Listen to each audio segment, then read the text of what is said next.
France ஈழத்தமிழர் உதைபந்தாட்ட சம்மேளனத்தின் அனுசரணையுடன் குருநகர் பாடுமீன் விளையாட்டுக் கழகம் பிரான்ஸ் 1986 ஆண்டு ஆனி மாதம் 10 மண்டைதீவு கடலில் மரணித்த M31 உறவுகளின் 40வது ஆண்டு நினைவாக நடத்தும் 22வது தூய ஒளி ஞாபகார்த்த வெற்றி கிண்ணத்திற்கான உதைபந்தாட்ட சுற்றுப் போட்டி.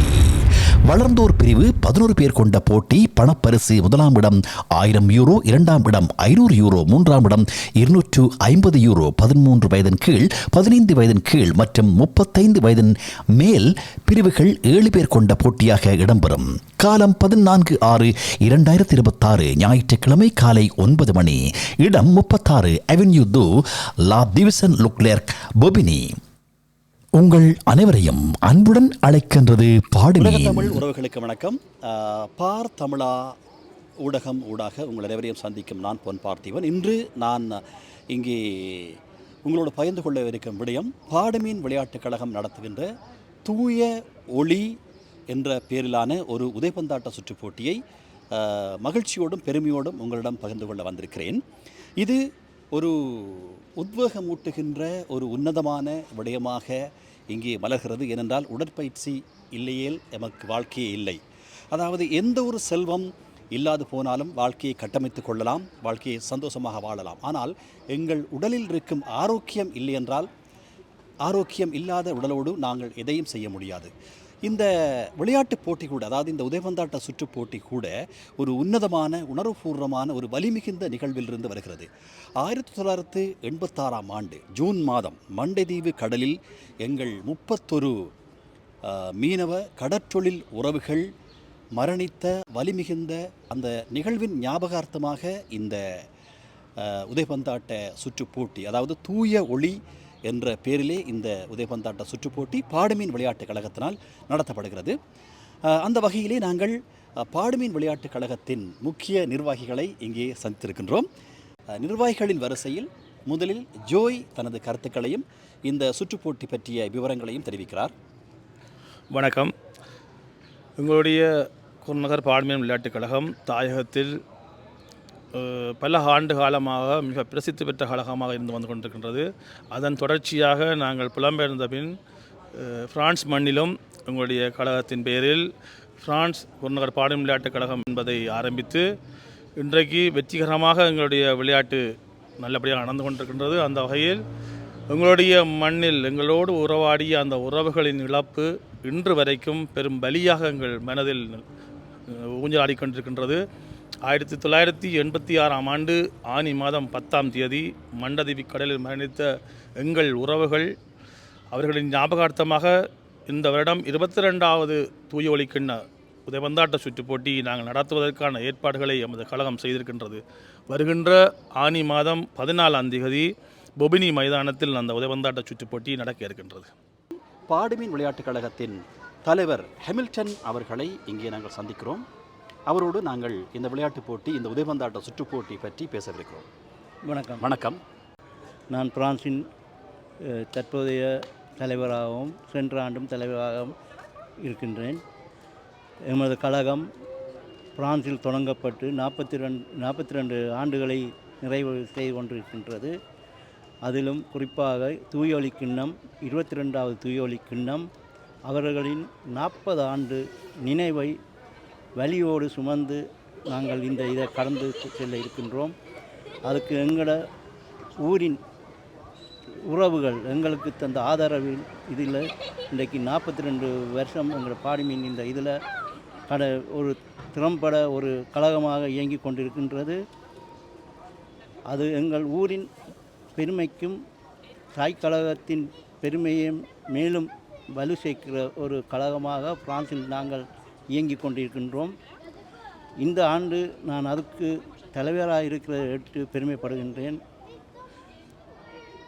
இதுக்கு பின்னும் 100 ஆண்டுகள் எங்கள் கழகம் இந்த மண்ணில் பெருமையுடனும் சிறப்பாகவும் எங்களோட ஊரிடம் பெருமையை சொல்கிறக்கூடிய இதில் எங்களோட கழகம் வளரணும். அதுக்கு எங்களோட ஊர் மக்களோட ஒத்துழைப்புகளும் நல்கி நிற்கின்றோம். ஆறு வந்தாலும் எங்கள் கழகம் தலை நிமிர்ந்து நிற்கணும் என்றது என்னோட ஆவா. எப்போவுமே தலை சிறந்த ஒரு கழகமாக எங்களோட கழகம் இருக்கிறதுக்கு எங்கள் மக்கள் ஒன்று சேர்ந்து இந்த மறவர்களின் நினைவாக நடத்துகின்ற தூயொலியில் மேலும் வர்ற தூயொலிகளையும் சிறப்புட நடத்தி அந்த மரபுகளை என்றும் நினைவுபடுத்தி முன்னெடுத்து செல்லணும் என்றதை நான் இந்த நேரத்தில் வேண்டிக் கொண்டு நிற்கின்றேன். இந்த நினைவு சுமந்த விளையாட்டுகள் தவிர்த்து வேறு விளையாட்டுப் போட்டிகளும் வருடாந்த விளையாட்டுப் போட்டிகள் நீங்கள் நடத்தி நாங்கள் இதுக்கு முதல் குறிப்பிட்ட ஆண்டுகள் இல்ல விளையாட்டுப் போட்டிகளாக நடத்தி கொண்டு வந்தோம். அது இடைப்பட்ட இந்த கொரோனா இதுகளால் தடைப்பட்டு இருந்தது. பிறகு இப்போ இங்கே எங்களோட மக்களும் கூட ஆக்கள் வந்திருக்கிறால எங்களை அந்த இல்லங்களாக பிரித்து நடத்துவதற்கு கொஞ்சம் சிரமங்களாக இருக்கிறபடியால் நாங்கள் சென்ற ஆண்டும் இந்த ஆண்டும் விளையாட்டு விழா என்ற ஒரு இதில் 24ஆம் தேதி மே மாதம் 24ஆம் தேதி அதை முடித்திருக்கின்றோம். சென்ற ஆண்டு முடித்திருக்கின்றோம். இனி வரும் ஆண்டுகளிலும் அந்த விளையாட்டு விழா சிறப்பாக நடக்க எங்களோட ஊர் மக்கள் அனைவரும் ஒன்று சேர்ந்து ஒத்துழைப்பு தருவினம் என்றதையும் நான் தரக்கூடிய வகையில் இந்த இதுகளை நாங்கள் நடத்தி கொண்டிருக்கின்றோம். அவர்களும் எங்களுக்கு ஒத்துழைப்பு தந்து கொண்டிருக்கிறார்கள். எங்களோட ஊர் மக்களின் முழு ஒத்துழைப்போடு தான் இந்த விளையாட்டு விழாவாக இருந்தாலும் எங்களோட இந்த 30 வருட விழா இதாக இருந்தாலும் சரி நாங்கள் நடத்தி முடிக்கிறோம். எங்களோட மக்களின் ஒத்துழைப்பு மென்மேலும் எங்களுக்கு இருக்குது. மென்மேலும் எண்ணம் இருக்க வேணும் என்றது என்னுடைய ஒரு தனிப்பட்ட இதாக இருக்கிறது. இந்த விளையாட்டு விழாக்களில் விளையாட்டுப் போட்டிகளில் எல்லோரும் பங்கு பெற்றலாமா? பிரான்சில் வாழும் தமிழ் மக்கள் அத்தனை பேரும் பங்கு பெற்றலாமா? அது விதிமுறைகள் இருக்கிறதா? அதுக்கு விதிமுறை இருக்கின்றது. இது விளையாட்டு விழாவில் மட்டும் எங்களோட ஊர் மக்கள் மட்டும் எங்களோட ஊர் மக்கள் எங்களோட ஊரில் மாதிரி திருமணம் முடித்தவர்கள் எங்கள் அந்த விளையாட்டு விழாவில் வந்து ஊர் மக்களும் அந்த ஊரில் திருமணம் ஊர் என்று நீங்கள் எங்கள் குன்னரில் மாதிரி கல்யாணம் முடித்தவர்களுடைய அந்த உறவுகளும் அதில் பங்கு கொண்டு பாடுமீன் விளையாட்டுக் கழகம் குருநகர் பாடுமீன் விளையாட்டுக் கழகம். ஆனால் இந்த விளையாட்டு விழா குருநகர் மக்களுக்கென்று நடத்தப்படுறது. தனியாக குருநகர் மக்களுக்கென்று நடத்தப்படுறது. அதில் அங்கே திருமணமான ஆக்களும் அதில் கலந்து கொண்டு சிறப்பிக்கிறவர்கள் குருநகரில் திருமணம் மாணவர்கள் வந்து அந்த அவர்களும் உள்வாங்கி சிறப்பித்து கொண்டிருக்கிறது. இது தூயோலி கிண்ணம் வந்து பிரான்சில் இருக்க அனைத்து கழகங்களையும் உள்வாங்கி சம்மேளனத்தின் ஊடாக நடத்தி தரப்படுற இதுதான் எங்களோட 31 பேட்ட தூயோலி கிண்ணம். பிரான்சில் இருக்கிற அனைத்து கழகங்களும் ஒத்துழைப்போடு தான் இது நடத்தப்படுறது. விளையாட்டு விழா மட்டும்தான் எங்களோட ஊர் சார்ந்து அது நடத்தப்படுது.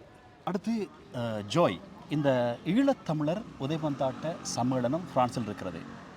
அவர்கள் ஊடாகத்தான் இந்த உதைபந்தாட்ட சுற்றுப்போட்டி நடைபெறுகிறதா? அது பற்றி சொல்லுங்கள். ஆமாம், என்னென்னு சொன்னால் எங்களுடைய கழகம் குருநகர் பாடுமீன் விளையாட்டு கழகமாக இருந்தாலும் சரி, இங்குள்ள பிரான்சில் இருக்கின்ற அனைத்து தமிழ் கழகங்களும் ஈழத்தமிழர் உதைபந்தாட்ட சம்மேளனத்தில் பதிவாகியிருக்க வேண்டும். அவர்களுக்கு ஊடாகத்தான் நாங்கள் சுற்றுப்போட்டியை நடத்த வேண்டும். எனவே நாங்கள் அவர்களை நாடி எங்களுடைய சுற்றுப்போட்டியை 8ஆம் தேதி நடத்த தரும்படி கேட்டிருந்தோம். அதுக்கு இணைவாக அவர்கள் சுற்றுப்போட்டியை நடத்துவதற்கான சகல ஏற்பாடுகளும் செய்வார்கள். ஆனால் மைதானத்திலிருந்து சகலதும் நாங்கள் அவர்களுக்கு ஏற்பாடு செய்து கொடுக்க வேண்டும். அப்படி ஏற்பாடு செய்து கொடுக்கும் பட்சத்தில் அவர்கள் அவர்களே தயார் செய்து எங்களுக்கு அந்த சுற்றுப்போட்டியை மிக சிறப்பாக நடத்தி தருவார்கள். அதற்கு இங்குள்ள விளையாட்டுத்துறையும் பக்கபலமாக அவர்களோடு இருந்து செயல்படும்.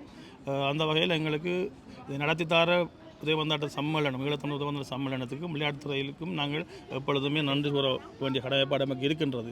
ஏனென்றால் எங்களுடைய சுற்றுப்போட்டி சிறப்பாக நடைபெற வேண்டுமா இருந்தால் அவர்களுடைய ஆதரவு நிச்சயமாக எங்களுக்கு தேவை. அந்த வகையில் அவர்கள் தொடர்ச்சியாக எங்களுக்கு 22 வருடமாக அதை நடத்தி தந்து கொண்டிருக்கிறார்கள். இது 22வது வருடம். இன்னும் மிக சிறப்பாக ஏன்னு சொன்னால் எங்களுடைய மரபுகள் இறந்து நாங்கள் 40 வருடமாக ஆகியதால் இந்த வருடம் மிக சிறப்பாக செய்வதற்கான சகல ஏற்பாடுகளும் நடைபெற்று கொண்டிருக்கிறது. எனக்கு பக்கத்தில் நிற்கின்ற ஜூலியஸ் ரெக்னோ அவருடைய தந்தையார் அந்த 31 பேரில் அவரும் இறந்து போனவர். தந்தையார் அவர் இழந்த பொழுது இவருக்கு கிட்டத்தட்ட 2.5 வயது இருக்கும். ஆனால் தந்தையை இழந்த துயரம் ஒரு பக்கம் இருந்தாலும் அவருடைய உறவுகள் 31 உறவுகளும் அவர்களுக்கு சொந்தமானார்கள். அப்போ அவர்களுடைய ஞாபகார்த்தமாக நடத்துவதற்கு மிக முனைப்போடு நின்று செயல்படக்கூடிய ஒருவர். இதை இந்த 31 எங்களுடைய தூய ஒலிக்கிண்ண சுற்றுப்போட்டியை பற்றி சொல்ல வேண்டும் என்று சொன்னால், இதை நாங்கள் எங்களுடைய கழகம் ஆரம்பித்து இருக்கும் பொழுது இதை நடத்த வேண்டும் என்று முனைப்போடு மூவர் முன் வந்தார்கள். அவர்களை நாங்கள் இந்த வேளையில் நினைவு கூற வேண்டிய கடமை எங்களுக்கு இருக்கின்றது. பேர்னாட் ரஞ்சன், சின்னக்கிளி ரஞ்சன், ஆண்டனி மாஸ்டர். இந்த மூவரும் முதலாவது சுற்றுப்போட்டி நடத்துவதற்கு மிக முனைப்போடு நின்று உழைத்தவர்கள். இந்த வேளையிலே அவர்களுக்கும் நாங்கள் நன்றி கூட கடமை இருக்கின்றது. நம்முடைய கழகத்திற்கு எங்களுடைய கழகம் சார்பில் அவர்களுக்கு நன்றியை தெரிவித்துக் கொள்கின்றேன். நன்றி. நீங்கள் இந்த துயர்மிகு சம்பவத்தில் உங்கள் அப்பாவை இழந்திருக்கிறீர்கள். எப்படி உணர்கிறீர்கள்? அந்த அப்பாவின் நினைவோடு ஒரு விளையாட்டு விழாவை 40 ஆண்டுகள், நீங்கள் 2 வயது குழந்தையாக இருக்கும்போது அப்பாவை இழந்திருக்கிறீர்கள். எப்படி உணர்கிறீர்கள்? இந்த விளையாட்டு போட்டியையும் அந்த உணர்வுகளையும் தொடர்புபடுத்தி சில கருத்துக்களை சொல்லுங்கள். என்னென்னு சொன்னால், அவருக்கு வார்த்தைகள் வருகிறதில்லை. அவர் கண்கலங்கி போய் நிற்கின்றார். தந்தை இழந்த சோகம் மிகவும் மாற்ற முடியாத ஒரு துயரம். என்ன சொன்னால், 2.5 வயது குழந்தை தன் தந்தையை இழந்து, தந்தையின் ஆதரவு இல்லாமல் வளர்ந்து, இன்றைக்கு புலம்பெயர்ந்து, இன்றைக்கும் தந்தை நினைவாக இதை நடத்துவதற்கு தன்னால் முடிந்த சகல ஒத்துழைப்பையும் வழங்கி கொண்டிருக்கின்ற பிள்ளை. அவரால் அதை கதைக்கக்கூடிய சூழல் இல்லாமல் இருக்கின்றபடினால அவருக்கு பதிலாக நான் அதை சொல்லிக் கொள்கின்றேன். உங்களுக்கு தெரியும், பொதுவாகவே நாங்கள் ஒரு வீட்டில் அப்பாவும் அம்மாவும் இல்லை என்றால் நாங்கள் எங்களுடைய வளர்த்தெடுப்பதற்கு எவ்வளோ துயரம் என்று தெரியும். அப்படியான ஒரு காலத்தில் அவருடைய அம்மா அவர்களை சரியான முறையில் வளர்த்து இங்கே அனுப்பி உயிரோடு வாழ வேண்டும் என்ற நினைப்போடு தான் முதலில் புலம்பெயர் தொடங்கினாங்க. அதுவே எங்களுக்கு இப்போ வாழ்வாகி போய்விட்டது. நாங்கள் அந்த வாழ்வை சுமக்க வேண்டியவர்களாக இருக்கின்றோம், தொடர்ந்து சுமந்து கொண்டிருக்கின்றோம். ஒரு பெண் தலைமைத்துவ குடும்பத்திலிருந்து வந்து அந்த அம்மாவின் வலிகளையும் வேதனைகளையும் சுமைகளையும் உணர்ந்த ஒரு மகனாக இங்கே இருக்கின்றார் அவர். இந்த கருத்துக்களை வழங்கி ஒரு மிகச்சிறந்த ஒரு விடயம் அரங்கேறுகிறது. அந்த மரணித்தவர்களின் ஞாபகார்த்தமாக, அதுவும் ஆரோக்கியம் சம்பந்தமாக. விளையாட்டு அந்த ஆரோக்கியம் இல்லையேல் எதுவும் இல்லை வாழ்க்கையில். இப்படியான நிகழ்வுகளை இன்னும் உங்கள் கழகம் நடத்த வேண்டும். இந்த பாடுமீன் விளையாட்டு குருநகர் பாடுமீன் விளையாட்டுக் கழகம் அந்த வகையில் இந்த அரும்பணியை செய்து கொண்டிருக்கின்ற நிர்வாகிகளான உங்களுக்கும் உங்கள் கழகத்தைச் சேர்ந்த அனைவருக்கும் உங்களோடு ஒத்துழைப்பு வழங்குகின்ற அத்தனை மக்களுக்கும் நன்றி கூறிக்கொண்டு எமக்கு இந்த கருத்தினை வழங்கியதற்காக பார் தமிழா சார்பாக உங்களுக்கு நன்றி தெரிவித்துக் கொண்டு மீண்டும் இது போன்ற ஒரு சிறப்பான நிகழ்வில் உங்களை சந்திப்போம். இதுவரைக்கும் எங்களுடைய கருத்துக்களை கேட்ட பார் தமிழா அதன் பொறுப்பாளர், அதன் இயக்குனர் அவர்களுக்கு எங்களுடைய கழகத்தின் சார்பில் மனம் நிறைந்த நன்றிகளை தெரிவிப்பதோடு, வருகின்ற 14ஆம் தேதி ஆனி மாதம் 14ஆம் தேதி பொபினி மைதானத்தில் நடைபெற வைக்கின்ற எங்களுடைய சுற்று போட்டிக்கு குருநகர் வாழ் பிரான்ஸ் வாழ் அனைத்து குருநகர் மக்களையும் அன்போடு வரவேற்கின்றோம். அத்தோடு கழகங்கள் மற்றும் விளையாட்டு அபிமானிகள், விளையாட்டு ரசிகர்கள் அனைவரையும் அந்த சுற்றுப்போட்டியில் கலந்து கொண்டு எங்களுடைய சுற்றுப்போட்டியை சிறப்பிக்கும் வண்ணம் தாழ்மையாக எல்லோரையும் அன்போடு அழைக்கின்றோம். நன்றி. பார்த்து கொண்டிருக்கும் உங்களுக்கும் நன்றி. வணக்கம்.